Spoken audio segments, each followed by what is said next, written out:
Apakah sebenar-benarnya alam-alam yang disebutkan oleh para guru-guru kita atau para ulama-ulama di kalangan ahli tasawuf, Kang Mas, seperti alam nasut, alam mulki, alam malakut, alam jabarut, alam lahut, dan berbagai sebagainya, amsal-amsal atau istilah-istilah di dalam perjalanan-perjalanan tersebut. Dan apakah itu wajib dilalui untuk wasil kepada Allah Subhanahu wa taala, ataukah ada juga yang tidak mengalami alam-alam seperti tadi, Kang Mas?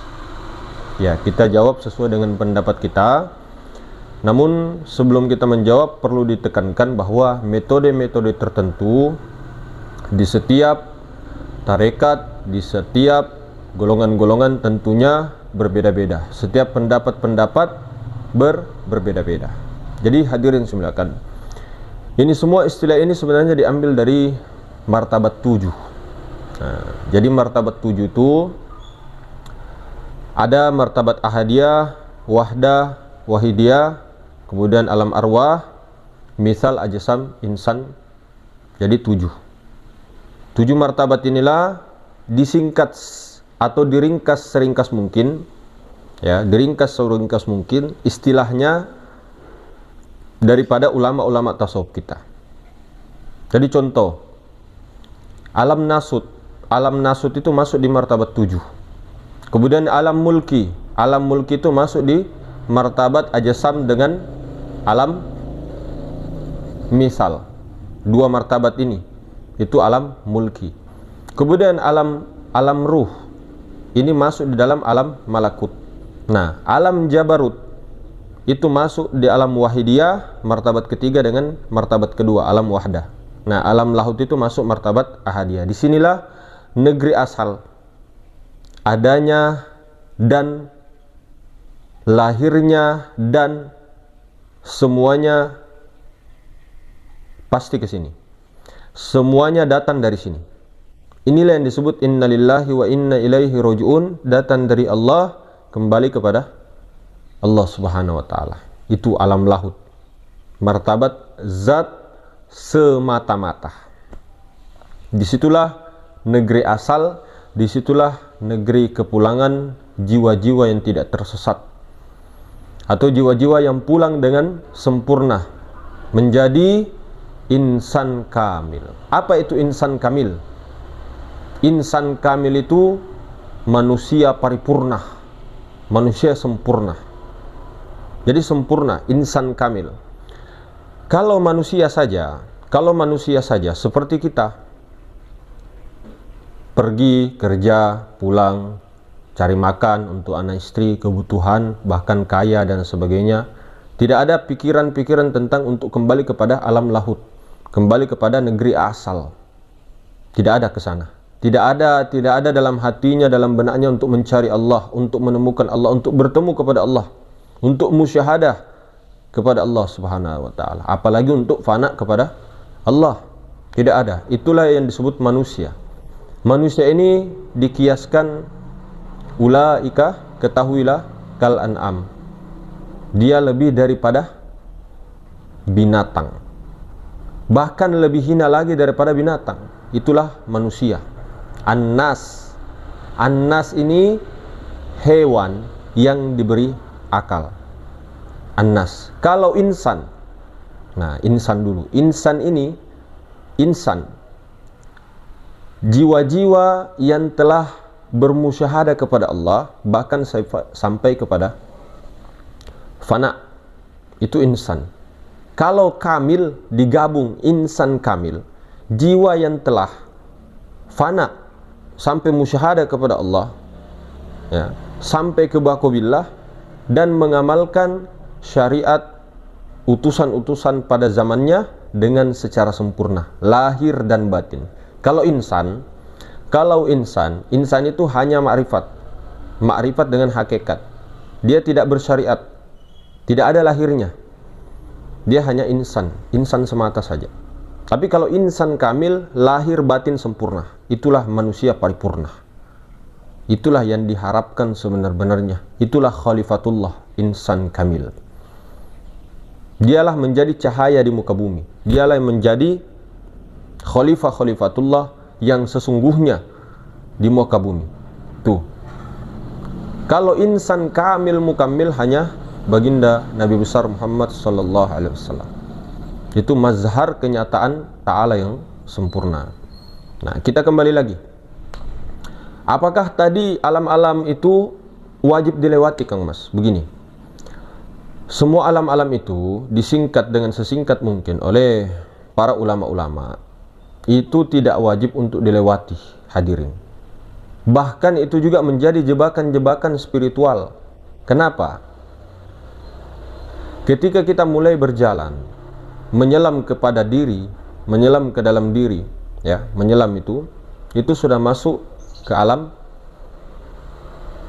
mulki. Nah, kita masuk pertama itu, gerbang pertama itu alam mulki. Alam mulki itu apa? Kalau sebelum alam mulki nih, alam nasut. Nah, alam nasut itu alam dunia, alam keduniaan yang tampak. Kalau alam mulki itu masuk sudah alam jin, alam ini, siluman dan sebagainya. Apalah di situ nampak seperti apa yang kita pernah imajinasikan, nonton di TV dan sebagainya, yang menyeramkan dan sebagainya. Itu alam mulki. Nah, peristiwa-peristiwa di dalam ini seperti sosok-sosok yang muncul, cahaya dan sebagainya, merah, kuning, putih, biru dan sebagainya, itu adalah dari alam bawah sadar. Termasuk sosok-sosok penampakan seram dan sebagainya, masuk ke alam gaib dan sebagainya. Itu semua dari alam bawah sadar. Dari kemarahan-kemarahan kita, dari kebencian kita, dari penyakit-penyakit mental, itulah muncul nanti sosok-sosok yang seperti itu. Seperti bertanduk, seperti berdarah, genderuwo, pocong dan sebagainya. Itu dari emosi-emosi kita. Itulah yang berwujud, bernampak, bermanifestasi, bertajalli menjadi bayangan-bayangan seram. Itu alam mulki. Masuk lagi ke dalam alam malakut. Nah, di alam malakut ini arwah-arwah, alam ruh, arwah-arwah seperti arwahnya para mungkin guru-guru kita, atau arwahnya para malaikat, ruhnya para malaikat dan sebagainya, di situ muncul alam malakut. Kemudian naik lagi, masuk lagi ke dalam, masuk lagi tembus ke dalam di alam jabarut. Di sini alam jabarut sudah alam ketuhanan. Di sini tidak ada malaikat. Tidak bisa naik malaikat.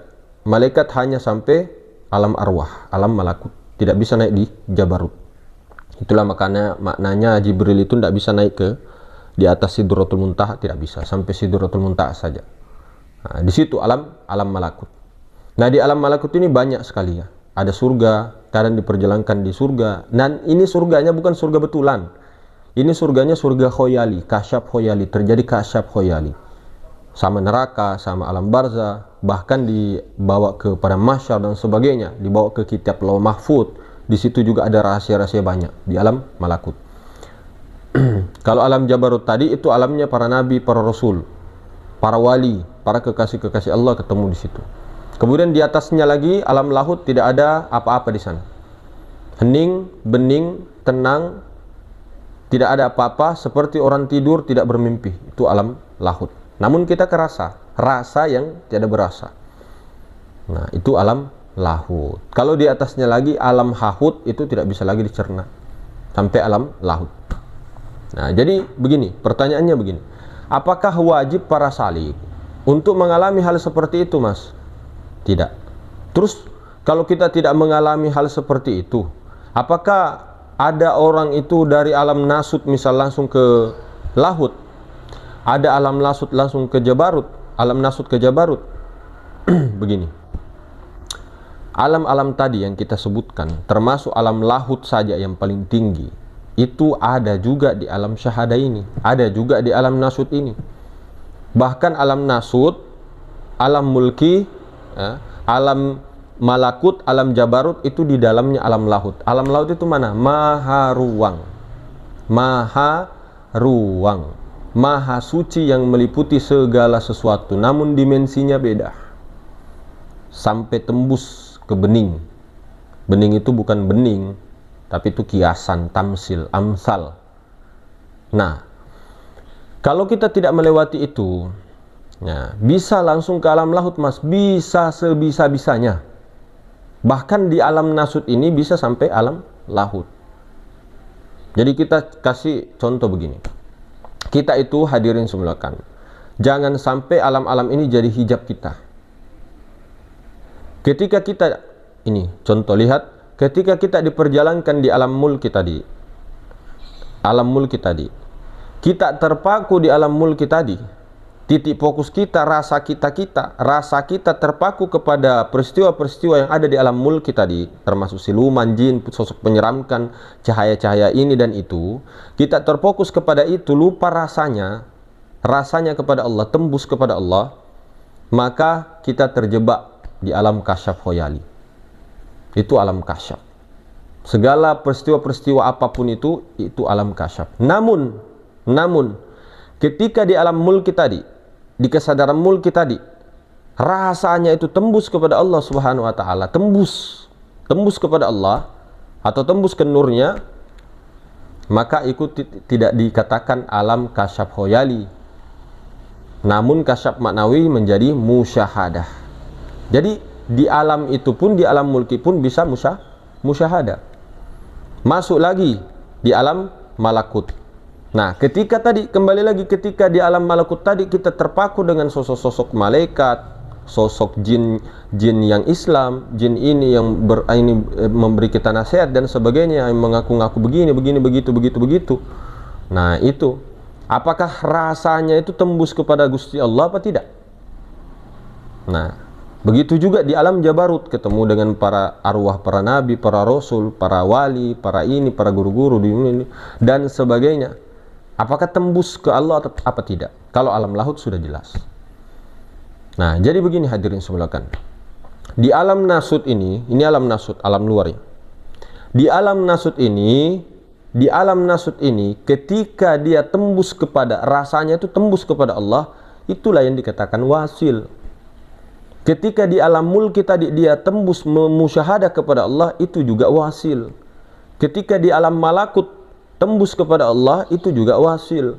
Ketika dia jiwanya ditarik ke alam jabarut, itu juga wasil ketika dia musyahadah kepada Allah Subhanahu wa taala. Jadi Allah Subhanahu wa taala itu tidak hanya ada di alam mulki, alam malakut, alam jabarut, alam lahut, tidak, meliputi seluruh alam. Jadi ketika di alam mulki tadi menyaksikan Allah, nah, itu musyahadah namanya, bukan kasyaf. Kasyaf tapi maknawiyah, jadi musyahadah.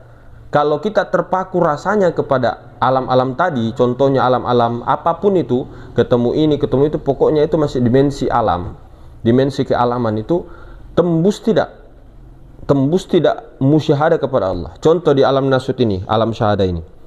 Nah, kalau di alam nasut ini kita rasanya itu hanya kepada bentuk-bentuk itu, hanya kepada makhluk, maka itu tidak bisa dikatakan wasil ilallah. Sama dengan alam-alam tadi. Nah, di alam ini kita terpaku dengan harta, pikiran kita, perasaan kita terpaku dengan ketakutan yang harta, harta, kekayaan, jabatan dan sebagainya. Hati kita, kolbu kita, rasa kita kepada makhluk. Nah, itu menduakan Allah, mensyirikkan Allah Subhanahu wa taala. Jadi bukan dikatakan wasil ilallah. Namun ketika di alam nasut ini, dalam keadaan sadar kita, sadarnya ini tembus rasanya sampai kepada maha ruang, maha suci segala sesuatu, itu yang dikatakan wasil, sampai terhubung. Namun meskipun kita di alam malakut dapat rahasia-rahasia, meskipun kita bahkan di alam jabarut, tapi kita tertipu dengan itu, rasanya itu tidak tembus. Nah, itu belum dikatakan wasil. Yang wasil itu ketika alam lahut. Alam lahut itu alam la ta'yin, belum nyata, belum ada kenampakan segala sesuatu, belum ada sesuatu di situ. Di alam nasut ini juga ada alam lahut, menyaksikan maha suci itu, rasanya itu tembus kepada maha suci, maka itu juga dikatakan wasil ilallah. Jadi tidak wajib untuk mengalami perjalanan dimensi tadi. Bahkan Ketika kita diperjalankan begitu, tidak tahu maha suci terlebih dahulu, langsung kita jalan sejalan-jalannya, tidak tahu ini, hanya bermodalkan amalia, zikir-zikir, solawat, kita terpaku di situ. Rasanya itu terpaku di situ. Sedangkan kita di alam nasut ini saja, ya, dalam keadaan bekerja saja itu kita kadang lalai, kadang goflah, lalai kesadaran kita ini. Ya, kita tahu maha suci, seumpamanya ya, kita tahu maha suci, tahu kita ini semua di dalam Allah, tapi kesadaran kita itu, rasa kita itu tidak terhubung kepada Allah Subhanahu wa taala. Maka itu dikatakan orang lalai, goflah. Meskipun ini Allah la ilaha illallah subhanallah alhamdulillah, pegang tasbih ke mana-mana, tapi tidak wasil dia. Rasanya itu tidak sampai, tidak terhubung kepada Allah, maka itu bukan dikatakan orang-orang yang berzikir, orang-orang yang lalai daripada mengingat Allah. Nah, jadi kita tidak salahkan berdiri kah, duduk kah, berjalan kah, bekerja kah, sambil bawa tasbih, tidak jadi masalah. Yang penting kan hatinya dia bagaimana, riak kah di dalam apa tidak, dan sebagainya. Nah, jadi tergantung apakah ketika kita itu menyebut lafaz-lafaz tadi, la ilaha illallah, Allah subhanallah, Allah akbar, apakah baca Al-Quran di pasar dan sebagainya, apakah tersambung sampai terhubung kepada Allah apa tidak. Nah, itulah juga dikatakan hawa nafsu itu bukan hanya dilakukan oleh orang-orang yang berdosa secara syariat. Secara syariat dia berdosa. Bukan itu saja hawa nafsu. Hawa nafsu itu ketika kita bersolat, mendirikan solat, mengaji, bersedekah, namun keakuan kita di situ, kitanya Adam di situ, ya hawa nafsu, bos. Selama hidup kita, solat kita hawa nafsu semua, jadi apa yang diterima? Tidak ada solat yang diterima. Itu bahasa kasarannya. Baca Al-Quran 5 juz satu hari memang, tapi hawa nafsu. Hawa nafsu. Kenapa hawa nafsu? Karena dia di situ yang membaca. Sementara ini pinjaman. Ini pinjaman, ilmunya Allah. Ilmu sifat Allah. Kalam sifat Allah Ta'ala. Lah ini kenyataan kalamnya Allah. Nah, kalam labzi namanya. Kalam labzi ini terbit dari kalam nafsi. Nafsi itu sifat Allah. Kalamnya Allah. Bukan ini Allah, bukan ini Allah, bukan Allah ini mulut, bukan mulut Allah, bukan. Mazhar, kenyataan, bayangan dari bayangan Allah, bayangan dari bayangan kalam Allah, bayangan dari bayangan ilmu Allah. Lalu kenapa kita merasa membaca begitu? Nah, itu yang dikatakan hawa nafsu. Nah, itu yang dimaksud. Jadi kembali lagi, tidak wajib, ya, tidak wajib untuk ke situ. Dan pengalaman spiritual seseorang, pengalaman perjalanan salik seseorang, suluk seseorang itu berbeda-beda. Tidak harus melihat ini, tidak. Ada juga orang tenang, tidak berpikir apa-apa, langsung tembus rasanya kepada Maha Suci. Nah, itu wasil. Ada juga orang masih berpikir, masih berperasaan, tapi tembus dia rasanya kepada Maha Suci. Nah, dia diliputi Maha Suci, itu juga wasil. Cuma yang sempurna kewasilan adalah pikiran tenang, perasaan tidak ada, terhubung sampai kepada Maha Ruang. Nah, itu yang sempurna, karena itu sudah fana namanya, fana. Fana itu fana batin, fana zohir terbagi, ya. Ada fana zohir, ada fana batin. Fana batin itu pikiran perasaannya hilang, lenyap. Tapi jasadnya tetap berkeseharian. Itu fana batin, bisa sambil berjalan. Itulah yang dilakukan, diamalkan oleh para nabi, para rasul. Kalau fana zohir seperti Syekh Mansur Al-Halad, nah, itu Syekh Abu Yazid Al-Bustami, Syekh Siti Jenar, itu fana zohir. Itu tidak ada kena hukum. Orang gila, anak bayi, orang tidur, orang koma itu tidak kena hukum. Lah itu kan menyalahi ini. Mas, di ilmu fikih saja kita ketahui bahwa orang gila itu orang yang tidak waras, ya. Ini bukan berarti kita mengatakan Sesi Tujara tidak waras, Al-Halal tidak waras, bukan. Kecabut akalnya seperti orang tidur. Nah, orang tidur, orang koma. Nah, kemudian orang gila dengan anak bayi. Nah, itu semua kan sudah tahu bahwa syarat-syaratnya itu batal semua syariat. Artinya ketika orang gila tadi tidak mengerjakan syariat kan tidak kenapa-kenapa, tidak jadi masalah.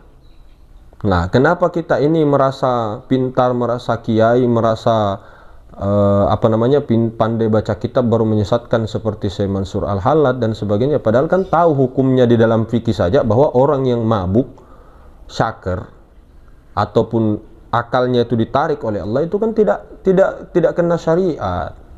Bagaimana? Dan kita juga jangan mau diadu domba dengan sejarah-sejarah yang dibikin, dan kita pun tidak tahu yang sebenarnya karena kita tidak hidup di zaman itu.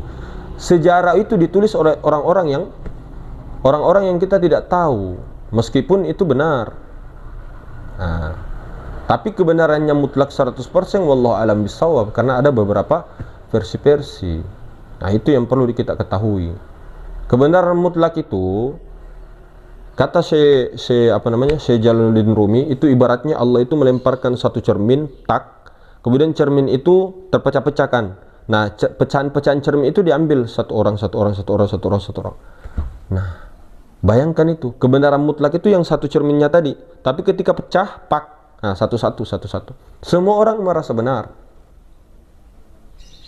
Semua orang merasa paling benar. Makanya daripada merasa seperti itu, mending kita menghilangkan rasa seperti itu, lalu fokus ke tujuan kita sendiri, jalan kita sendiri. Kita saja belum beres, mau urusan orang lain. Nah, itu yang perlu muhasabah dari kita.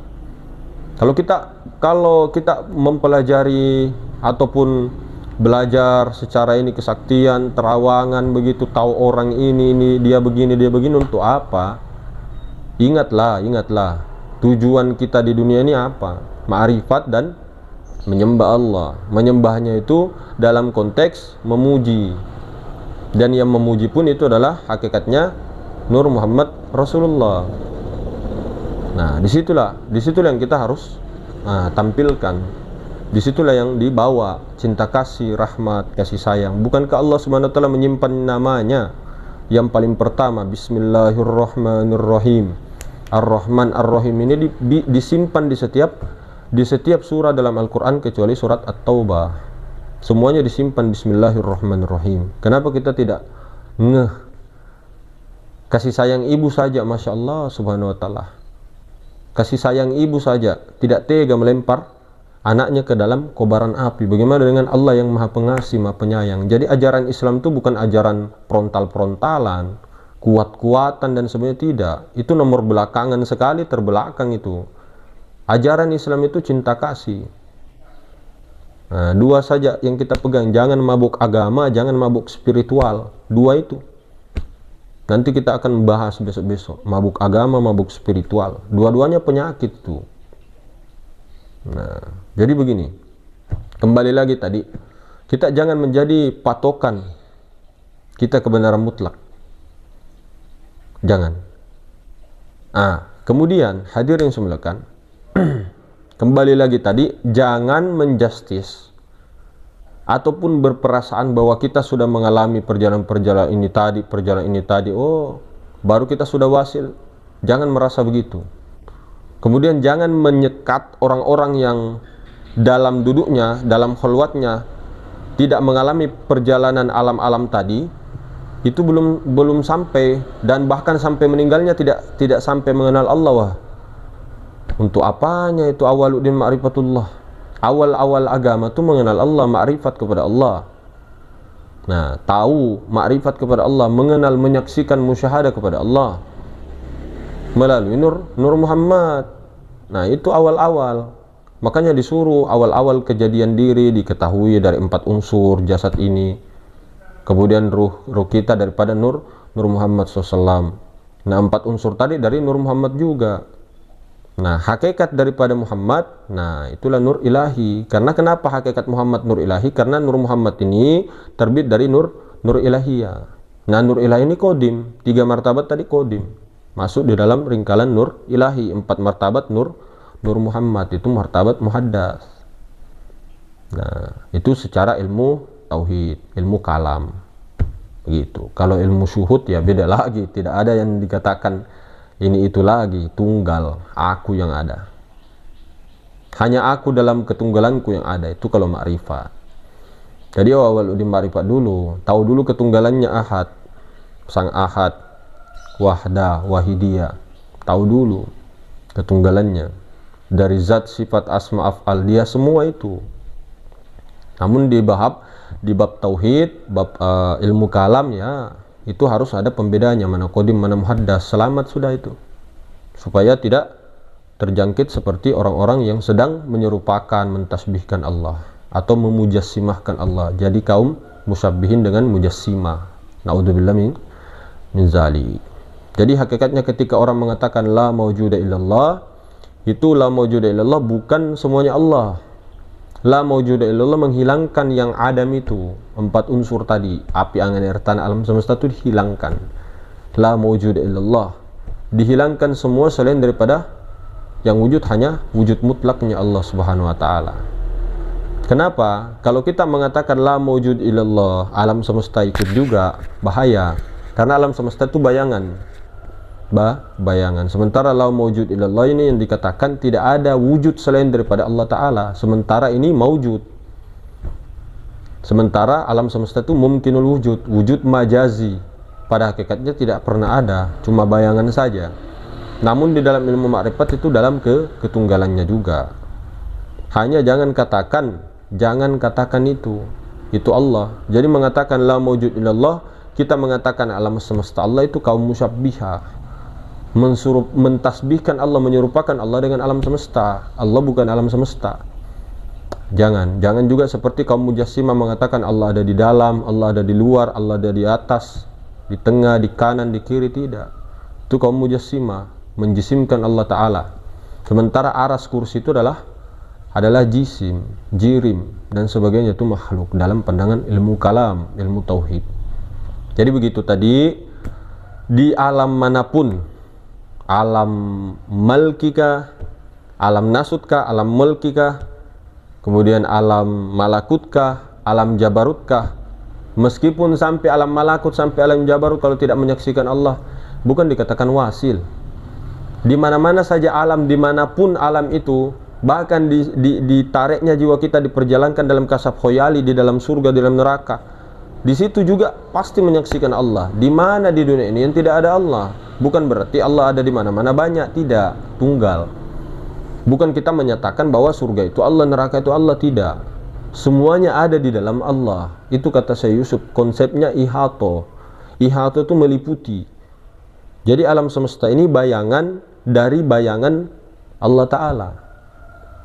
Nah, bayangan alam semesta ini bayangan dari Nur Muhammad. Nur Muhammad ini bayangan dari Nur Ilahi. Nur Ilahi tidak lain daripada hakikat Allah Ta'ala. Begitu. Itu Syekh Yusuf mengatakan al-ihato. Allah itu maha meliputi segala sesuatu. Jadi kita ini di dalamnya Allah. Alam semesta ini yang besarnya kayak apa itu, sampai galaksi Bima Sakti, apakah namanya, planet apakah, semuanya, surga kan, neraka kan, itu semua di dalamnya Allah Ta'ala. Nur Muhammad kah, di dalamnya Allah Ta'ala. Jadi mau di surga kah, di neraka kah, di alam mulki kah, di alam jabarut kah, di alam malakut kah, ada Allah Ta'ala. Cuma kesadaran rasanya itu sampai tidak tembus, hendak sampai Allah Ta'ala. Nah, jadi di sini juga di alam nasut pun seseorang itu menyaksikan Allah Subhanahu wa taala. Nah, namun rasanya tembus ke alam lahut. Alam lahut itu sampai ke bening. Yang bukan cahaya, ya bukan nur ilahi. Itu alam lahut. Kalau di atasnya, nah, itu tidak usah dibahas. Sampai alam lahut saja. Karena ketika dibahas batal lagi. Nah, makanya konsepnya Syekh Yusuf Tuanta Salamaka Al-Makassari Al-Bantani, beliau mengatakan kalau mendefinisikan tentang hakikat Allah, ini hakikat Allah Ta'ala, maksudnya kunhizat itu, pokoknya katakan tidak. Artinya begini, oh Allah itu begini, tidak. Allah itu begini, tidak. Hakikat Allah itu begini, tidak.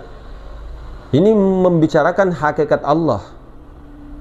Hakikat Allah Ta'ala tidak bisa disebut. Bukankah ada suatu masa di mana masa itu insan belum bisa disebut? Itu makanya dikiaskan laisa kamitslihi syai'. Itu. Jadi apapun yang terdefinisikan tentang hakikat Allah Ta'ala, yang sebenarnya Allah Ta'ala atau Rabbul Izzat itu tidak ada. Pokoknya tolak semua. Katakan dengan la, tidak begini, tidak begitu, tidak berzat, tidak bersifat, tidak berasma, tidak berafal. Lah, kok bisa, Mas? Pokoknya diam, disuruh memang diam. Kita disuruh diam, baru mau mencari-cari terus kunhizat. Yang mana ya kunhizat? Apa maha ruang? Maha ruang itu nur ilahi. Makanya puncak terakhir para nabi, para wali itu sampai nur saja. Sampai di nur saja. Sampai di nur Muhammad atau hakikat Muhammad. Hakikat Muhammad itu nur ilahi. Hakikat Muhammad. Kalau nur Muhammad, nah makhluk. Hakikat Muhammad, jangan bilang makhluk, ku tampilin ku. bercanda. Ini hakikat Muhammad. Hakikat Muhammad itu sir. Nah, nur ilahi. Kalau nur Muhammad beda. Hakikat Muhammad itu apa? Beda. Itu kodim tuh. Hakikat Muhammad lo ya. Ku tampil. Bercanda ya. Nah, supaya agak lucu-lucu juga. Jadi mungkin begitu hadirin semulakan. Assalamualaikum warahmatullahi wabarakatuh.